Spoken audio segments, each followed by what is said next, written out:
Hello friends, मैं हरिन प्रताप सिंह आप सभी लोगों का अपने इस एजुकेशनल चैनल पर स्वागत करता हूं। फ्रेंड्स, आज हम लोग इस वीडियो में रीजनिंग के अंतर्गत सदस्यता परीक्षण के पार्ट 4 को स्टडी करेंगे। इसके पहले मैंने इसके 3 पार्ट अपलोड कर दिए हैं। प्रत्येक पार्ट में मैंने कुछ प्रश्नों को लिया है, उसको अच्छी तरह से एक्सप्लेन किया है। इस वाले पार्ट में भी हम जो है कुछ प्रश्नों को लेंगे और उसको अच्छी तरह से हम लोग उसको हल करेंगे। देखिए यहाँ पर एक क्वेश्चन दिया गया है। देखिए यहाँ पर अक्षर समूह का एक जोड़ा दिया गया है, जैसे QSUW है और यह है TVXZ। अब QSUW और TVXZ इन दोनों अक्षर समूहों के बीच जो है कुछ एक खास संबंध के अंतर्गत इनको लिखा गया है। तो आपको जो है इन दोनों में क्या संबंध है इसको जो है नोटिस करके यहाँ पर जो दूसरा जोड़ा दिया गया है DFHG दिया गया है। तो इसी के समान जो है दूसरे अक्षर समूह के जोड़े को खोजना है और इसमें DFHG है, तो इसके साथ क्या रहेगा, यहाँ पर जो क्वेश्चन मार्क लिखा गया है यहीं पर इसको लिखना है। तो हम ऑप्शन में दिया गया है कि इसमें से क्या होगा, इन चारों ऑप्शन से कोई एक होगा। यहाँ पर लिखा है GKIM, GIKM, RTVS और GMIK। तो इसमें से क्या होगा फ्रेंड्स, आप वीडियो को रोक करके आप इसको स्वयं हल करने की कोशिश कर सकते हैं। मैं यहाँ पर वीडियो को रोकूंगा नहीं, क्योंकि वीडियो लंबी हो जाएगी। मैं यहाँ पर आपको एक्सप्लेन करने जा रहा हूं। अब यहाँ पे देखिए फ्रेंड्स, इन दोनों ये जो अक्षर समूहों के एक जोड़े दिए गए हैं, इसको देखिए। यहाँ पर देखिए Q है और यहाँ पर T है। तो हम देखते हैं कि Q और T दोनों के बीच कितने का डिफरेंस है। तो देखिए Q क्या है, RST, कितने का डिफरेंस है, 3 अक्षर का डिफरेंस है। उसके बाद देखिए S है, S और V के बीच कितने अक्षर का डिफरेंस है। तो S और V के बीच क्या होगा, TUV, कितने का है, 3 अक्षर का डिफरेंस है। उसी तरह U है, U और X के बीच भी ये 3 अक्षर का डिफरेंस है। U के बाद क्या आएगा, V, W और X, 3 अक्षर का डिफरेंस है। उसके बाद W है, फिर Z है। W और Z के बीच कितने अक्षर का डिफरेंस है, कितने अक्षर का है, X, Y, Z। अर्थात अक्षरों का जो प्रथम समूह है वह दूसरे जो और अक्षरों का जो द्वितीय समूह है, इन दोनों के बीच, प्रत्येक अक्षर के बीच जो है क्रम से 3 अंक का डिफरेंस है। तो हम ठीक इसी डिफरेंस को यहां पर अप्लाई करेंगे। तो यहां पर हम प्रथम अक्षर को लेंगे, D है, तो D के 3 अक्षर बाद क्या होगा, EFG, क्या होगा, यहां पर G हो जाएगा। उसके बाद यहां सेकंड अक्षर F है, तो F के 3 अक्षर आगे, F के 3 अक्षर आगे क्या होगा, GHI, क्या होगा, I हो जाएगा।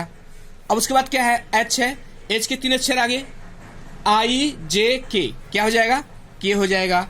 और फिर यहां पर J है और J के 3 अक्षर आगे KLM, क्या हो जाएगा, M हो जाएगा। तो अब इसमें ऑप्शन में देखिए कौन सा समूह है जिसमें ये अक्षर मिल रहा है। तो यहां पर JIKM है, तो ये B वाला ऑप्शन सही है, JIKM। यहां पर JIKM लिखा जाएगा। आशा करता हूं फ्रेंड्स आपको समझ में आया होगा। अब भैया फ्रेंड्स, हम लोग क्वेश्चन नंबर सेकंड देखते हैं। देखिए यहाँ लिखा गया है DQPVE, फिर और इसका जो है अक्षर समूह का जोड़ा है CROWD।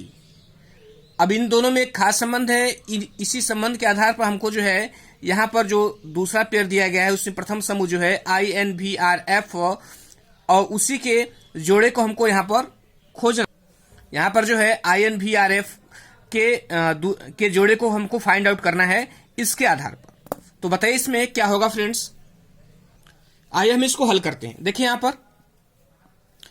पर देखिए D है और यहां पे C है। ये D है और ये C है। इसका मतलब ये C जो है 1 अंक पीछे, अर्थात -1, यहां पर 1 अंक पीछे। फिर हम देखते हैं दूसरे अक्षर को, यहां Q है और यहां R है। तो ये Q है और इधर R है। इसका मतलब इसमें 1 अंक आगे, मतलब +1। ये जो है QR जो है इससे 1 अंक आगे है। फिर हम तीसरा देखते हैं, P है और O है। ठीक है, P है और O है। अब यहां पर जो है ये O क्या है, P से 1 अंक पीछे है, -1। ठीक, फिर अगला देखते हैं। अब यहां पर देखिए V है, VW। अब यहां पर V और W के बीच क्या संबंध है, W जो है V से 1 अंक आगे है, अर्थात +1।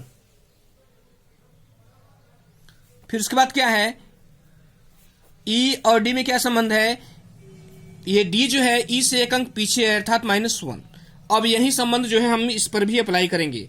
अब यहां पर देखिए आई है तो -1 अर्थात एक अंक पीछे का होना चाहिए, तो एक अंक पीछे का क्या होगा, तो है ना जी एच आई, एच है क्या होगा, एच होगा, एक अंक पीछे एच होगा। अब दूसरा क्या है, एन है, एन क्या है यहां +1 मतलब एक अंक आगे का होना चाहिए, तो क्या होगा, एन क्या है, क्या आएगा, एन के आगे ओ आएगा। अब ये अगला देखते हैं, ये फिर भी है तो फिर भी क्या होगा, -1 अर्थात एक अंक पीछे का लिखा जाएगा, तो भी के पीछे क्या आएगा, पी के पीछे यू आएगा, क्योंकि यू भी होता है ना, यू भी पढ़ते हैं, यू भी डब्ल्यू एक्स वाई जेड ऐसे, तो ये आएगा। अब उसके बाद क्या है, आर है, तो आर भी क्या होगा +1 एक अंक आगे का, तो क्या रहेगा आर के बाद, आर के बाद एस रहेगा, एस आता है। उसके बाद एफ है, तो एफ के एक अंक पीछे -1 एक अंक पीछे क्या आ जाएगा, एफ के आगे एक, एफ के आगे क्या आएगा पीछे, इसके आगे इसके पीछे जो है ई आएगा। तो ये रहा आंसर। अब इसमें देखिए किस ऑप्शन में है, HOUSC, HOUSC, ये फर्स्ट ऑप्शन सही है, ये फर्स्ट ऑप्शन सही है। आशा करता हूं कि समझ में आया होगा फ्रेंड्स यहां पर क्वेश्चन नंबर 3 है, EFG अक्षरों का समूह है, इसका जोड़ा दिया गया है IJK, ठीक है। अब इन दोनों के बीच क्या संबंध है, हमें इसे देखकर जो है, ये जो दूसरा दिया गया है MNO, इसके अक्षर समूह को, इस ऐसे अक्षर समूह को खोजना है जो इसके पेयर को बना सके। और ये नीचे 4 ऑप्शन दिए गए हैं, इन चारों ऑप्शनों में से कोई एक ऑप्शन सही है जो MNO के साथ पेयर में आएगा। तो फ्रेंड्स हम इसको अब वीडियो रोक करके इसको स्वयं से हल करने की कोशिश कर सकते हैं। मैं यहां पर आपको एक्सप्लेन करने जा रहा हूं। देखिए यहां पर देखिए EFG एक क्रम में है, ध्यान सुनिएगा, EFG एक क्रम में है, जी के बाद क्या आता है H, यहां पर H छोड़कर फिर IJK एक क्रम में, ध्यान सुनिएगा, EFG अब H छोड़कर IJK ये एक क्रम में है। उसी तरह अब यहां लिखा है MNO, ओके, MNO यहां P को छोड़कर उसके बाद वाला अक्षर जो आएगा उसको लिख देंगे MNOP, तो QR और S क्या रहेगा, QR और S, यहां पर QRS रहेगा। तो इसमें कौन सा ऑप्शन सही होगा, इसमें C ऑप्शन सही होगा। मैं एक बार फिर से बता दे रहा हूं, EFG बीच में एक अंक छोड़कर H को छोड़कर फिर IJ के क्रम से, उसी तरह हम लोग भी लिखेंगे MNOP आएगा, P को छोड़कर QRS लिखेंगे, तो ये ऑप्शन C जो है यहां पर सही होगा। फ्रेंड्स यहां पर देखिए प्रश्न नंबर 4 दिया गया है कि DROWN का अक्षर समूह का जो जोड़ा है वह है MXNSC। अब इन दोनों के बीच एक खास संबंध है, तो उसी संबंध के आधार पर हमें जो है ब्रेक के जोड़े को खोजना है। तो ब्रेक का जोड़ा क्या होगा, तो फ्रेंड्स हम इसको हल करते हैं। अब देखिए यहां पर एक चीज ध्यान दीजिए, देखिए यहां पर D और C, यहां पर D और C, D से एक अंक पीछे है, क्या है, एक अंक पीछे है। ध्यान सुनिएगा, ये इसका शुरू है और इसका लास्ट है, तो हम भी ठीक उसी तरह करेंगे। एक अंक पीछे तो B, अब यहां पर B, यहां पर कौन सा अक्षर होगा, यहां पर देखिए, तो कौन सा अक्षर यहां पर लास्ट में हम लिखेंगे, ठीक इसी के आधार हम लिखेंगे।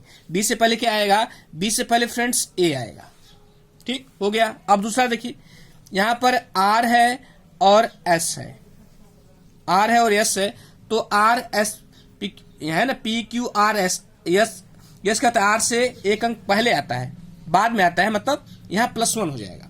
तो हम R के बाद क्या आएगा, R के बाद यहां पर S आएगा, एक अंक आगे S आएगा। फिर हम दूसरे को देखते हैं, O को और N को, ठीक है। इसमें ना NO, अब यहां पर O क्या है, O और N में क्या संबंध है, N जो है O से एक अंक पीछे आया है, तो हम भी क्या करेंगे कि जो E है, E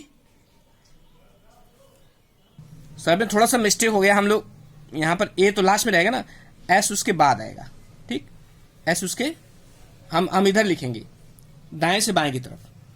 अब देखिए वहां ओ है, तो ओ एन क्या है, ओ से एक अंक पीछे लिया गया है, तो हम भी क्या करेंगे, जहां ई है तो ई से एक अंक पीछे का अक्षर कौन सा होगा, ई से एक अंक पीछे का अक्षर डी होगा, ई से एक अंक पीछे का अक्षर डी होगा। अब अब उसके बाद देखते हैं डब्ल्यू और एक्स। डब्ल्यू और एक्स में क्या संबंध है, एक्स जो है डब्ल्यू के बाद आता है अर्थात +1, ठीक है। तो हम अगला अक्षर क्या है, ए है, तो ए के बाद क्या आएगा, प्लस ए क्या आएगा, ए के आगे बी आएगा, तो हम बी लिखेंगे। अब उसके बाद के है, यहां पर देखिए लास्ट में एन है और फिर एम है। अब ये एन और एम में क्या संबंध है, एम जो है एन के एक अंक पीछे है, तो हम भी क्या करेंगे, के के बाद इसको जो लिखेंगे तो एक अंक पीछे लिखेंगे। के एक अंक पीछे वाला अक्षर क्या है, तो के एक अंक पीछे वाला अक्षर जो है जे है। अब देखिए नीचे चारों ऑप्शन दिए गए हैं, तो किसमें जो है JBDSA है, तो इस वाले में है, ऑप्शन बी में JBDSA। बस तो आपको ध्यान रखना है जो मैंने यहां बताया है कि यहां इसका पहला अक्षर और इसका लास्ट अक्षर, इन दोनों में संबंध साबित किया है, फिर ये R, फिर ये S, फिर O, फिर N, इसमें इस तरह संबंध साबित करके इसको लिखा गया है। आशा करता हूं कि आपको समझ में आया होगा फ्रेंड्स। क्वेश्चन नंबर 5 है फ्रेंड्स, यहां पर लिखा गया है RODE को 24 लिखा गया है, और यहां तो लेन को क्या लिखा जाएगा, यहां पर है फ्रेंड्स RODU को 24 लिखा गया है, तो लेन LANE को क्या लिखा जाएगा। इसमें 4 ऑप्शन है, 11, 18, 19 और 14, इसमें से कौन सा सही होगा। तो फ्रेंड्स सबसे पहले आप क्या करेंगे, यहां पर ये लिखा है, इसका मतलब कि आप इसके प्लेस वैल्यू को जानने की कोशिश करेंगे। तो मैंने बताया था कि ए से लेकर जेड तक आप लिख दीजिए, और प्रत्येक ए से लेकर जेड तक प्रत्येक अक्षर पर उसका प्लेस वैल्यू 1, 2, 3, 4, 5 डाल दीजिए। उसके बाद उसको हल करने की कोशिश करिए। देखिए यहां पर मैंने प्रत्येक ए से लेकर ABCDEFGH लिख दिया है, जेड तक, और प्रत्येक को एक क्रम दे दिया है, 1, 2, 3, 4, 5 क्रम से दे दिया है। अब देखिए इसमें लिखा है, पहला चीज में क्या था, इसमें था रॉड, RODE, ठीक है। अब देखिए पहले देखिए आर जो है, आर का कितना है, आर का 18 है, फिर आर का 18 है, इसमें सॉरी मैं यहां कर दे रहा हूं, आर का 18 है, फिर ओ है, ओ का कितना है, ओ का देखिए यहां पर ओ कहां है, ओ का यहां पर 15 है, ओ का कितना है, फिर से देखिए फ्रेंड्स मैं बता रहा हूं, यहां पर जो है आप ए से लेकर जेड तक लिख देंगे, प्रत्येक को जो है एक अंक दे देंगे क्रम से, 1, 2, 3, 4, 5, 6, 7, 8, मतलब यहां जेड पर 26 नंबर आएगा। अब इसको यहां पर ROD रॉड को हमको यहां फाइंड आउट करना है। तो देखिए पहले आर किस नंबर पर है, आर जो है 18वें नंबर पर है, तो आर है देखिए 18 नंबर पर, तो यहां 18 लिख दिए। उसके बाद ओ किस नंबर पर है, ओ जो है ओ 15वें नंबर पर है, देखिए यहां पर है ओ है ना, ओ जो है 15वें नंबर पर है, तो हम 15 लिख दिए। और उसके बाद क्या है, डी है, डी किस नंबर पर है, डी जो है चौथे नंबर पर है, हम यहां पर 4 लिख दिए। और उसके बाद क्या है, ई है, तो ई किस नंबर पर है, ई 5वें नंबर पर है, तो हम यहां पर ई का जो है ये 5वें नंबर पर लिख दिए, ये 5 नंबर। अब ये इसको कैसे किया गया, 1 + 8 बराबर 9, फिर 1 + 5 बराबर 6, फिर उसके बाद 4 है, तो 0 + 4 बराबर 4 होगा, और फिर 5 है, तो 0 + 5 बराबर 5 होगा। अब इसको यहां पर जोड़ दिया गया है, तो यहां पर है 9 × 6 15, 15 × 4 19, और 19 × 5 24, तो यहां पर रॉड को क्या लिखा गया है, 24 लिखा गया है। तो फ्रेंड्स इसी तरह हमको जो है लेन शब्द को फाइंड आउट करना है, किसको, लेन LANE, लेन को फाइंड आउट करना है। तो क्या होगा, ठीक हम इसी क्रम में इसको लिखेंगे। तो आइए इसके प्लेस वैल्यू को लिखेंगे और उसको जो है जोड़ देंगे आपस में। देखिए हम इसको यहीं पर हल कर लेते हैं। देखिए L है, ठीक है, L का कितना है प्लेस वैल्यू, L किस स्थान पर है, L जो है 12वें स्थान पर है, तो यहां 12वें स्थान पर है, तो 12 अर्थात 1 + 2 अर्थात कितना आएगा, 1 + 2, हम यहीं जोड़ लेते हैं, सॉरी L का 12 आ जाएगा, तो वहीं 1 + 2 अर्थात 3 आ जाएगा। उसके बाद A है, A एक स्थान पर है, A का मतलब 1 है, तो 1 है, तो 0 + 1 = 1 होगा। उसके बाद N है, N किस स्थान, N का प्लेस वैल्यू क्या है, n का प्लेस वैल्यू जो है 14 है। कहाँ है n? n यहाँ पर है, n का प्लेस वैल्यू 14 है, तो 1 + 4 कितना आएगा? 5 आएगा। उसके बाद e है, इसका प्लेस वैल्यू क्या है? 5 है। e का प्लेस वैल्यू जो है 5 है, मतलब 0 + 5 अर्थात 5 आएगा। तो हम क्या करेंगे, इन सबको जोड़ देंगे। कितना आएगा? 3 1 4, 4 और 5, 5 4 9 हो जाएगा, और 9 5 14 हो जाएगा। 9 5 14, तो इसका प्लेस वैल्यू तो टोटल क्या हो जाएगा? 14। तो इसमें से कौन सा ऑप्शन सही होगा? तो ऑप्शन डी सही होगा, अर्थात ये 14 यहां पर रहेगा। हम यहां पर 14 14 लिखेंगे। तो फ्रेंड्स, ये 5 मोस्ट इंपॉर्टेंट क्वेश्चन थे जो मैंने आपको समझाने की कोशिश किया, और आशा करता हूं कि आपको समझ में आया होगा। फ्रेंड्स, यदि अच्छा लगा हो तो लाइक सब्सक्राइब शेयर करिए फ्रेंड्स, और अपने कमेंट जरूर दीजिएगा। Thank you.